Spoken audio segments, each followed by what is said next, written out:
Psalm 48. A song and psalm for the sons of Korah. Great is the Lord, and greatly to be praised in the city of our God, in the mountain of his holiness. Beautiful for situation, the joy of the whole earth is Mount Zion, on the sides of the north, the city of the great King. God is known in her palaces for a refuge. For lo, the kings were assembled. They passed by together. They saw it, and so they marveled. They were troubled and hasted away. Fear took hold upon them there, and pain as of a woman in travail. Thou breakest the ships of Tarshish with an east wind. As we have heard, so have we seen in the city of the Lord of hosts, in the city of our God.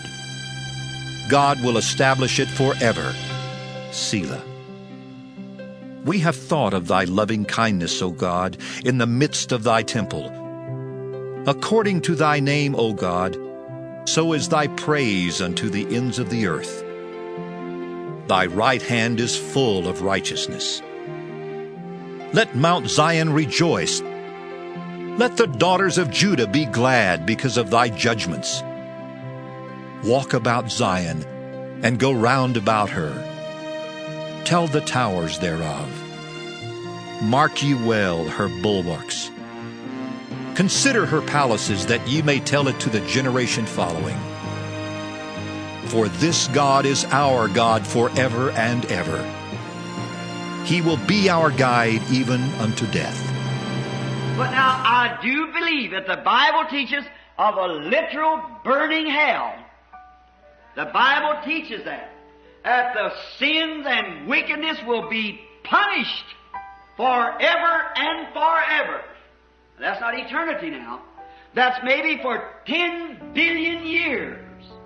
It may be for 100 billion years. But sometimes it has to have an end. For everything that had a beginning has an end. It's those things which has not a beginning, it has no end. You remember that lesson now?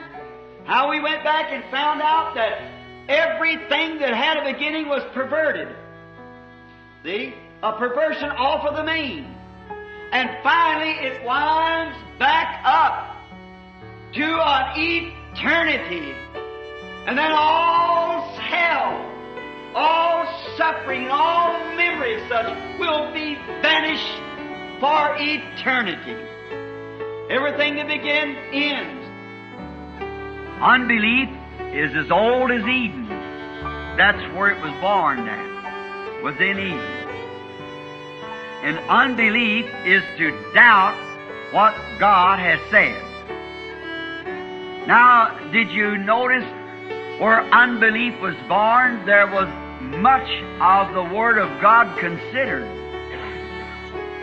For Satan said to Eve, when she said, God has said, he did not deny that God has said so and so.